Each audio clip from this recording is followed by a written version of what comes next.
Vikosi vya jeshi la NATO vinadaiwa kwamba vimejipanga katika maeneo ya mipaka ya Urusi.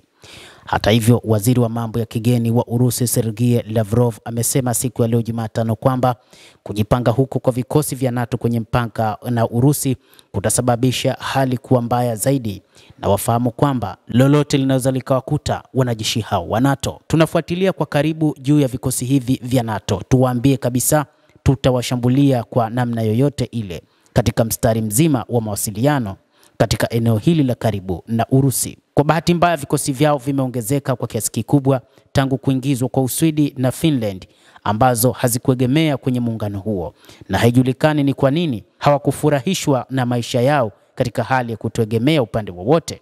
Lavrov alisema katika mkutano wa 13 wa kimataifa wa wawakilishi wa juu wa masuala ya usalama ya Moscow. Hata hivyo, waziri wa mambo ya kigeni Sergei Lavrov amewaambia viongozi wa NATO kwamba wanapaswa kuhakikisha kwamba vikosi hivyo vinaondoka mara moja, la sivyo Urusi itachukua maamuzi magumu ambayo dunia haitakuja kuamini kile ambacho kitatokea kwa vikosi hivyo vya NATO ambavyo vipo karibia na mipaka ya Urusi.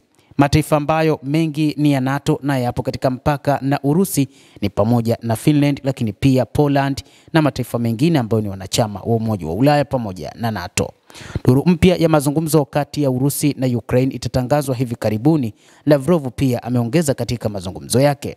Katika mazungumzo haya ya Mei 16 huko Istanbul, tulisisitiza kufutwa kwa sheria hizi za kibaguzi na tutaendelea kufanya hivyo katika duru ijayo ya mazungumzo ya moja kwa moja ambayo tutatangaza hivi karibuni, Lavrov alisema. Kuna matumaini kwamba Iran na Marekani nazo zitapiga hatua katika mazungumzo ya nyuklia na mchakato unaendelea katika mwelekeo sahihi, Lavrov aliendelea akisema. Haki ya kurutubisha katika mfumo wa matumizi ya amani ya nyuklia ya mipango ya nishati hiyo ni muhimu katika mazungumzo kati ya Iran na Marekani, na kwa kuzingatia maoni ya pande husika kufuatia matokeo ya duru ijayo, kuna matumaini kwamba maendeleo yatapatikana na kwamba kila kitu kinakwenda kama mwelekeo sahihi, Lavrov alisema. Wakati huo huo, Sergei Lavrov ambaye wakati huu amezidi kuonya mataifa ya magharibi kuhusu kuingilia mipango isiyowahusu hasa ya mazungumzo kati ya Urusi na Ukraine, lakini pia mazungumzo ya Iran na Marekani, ameambia mataifa hayo kwamba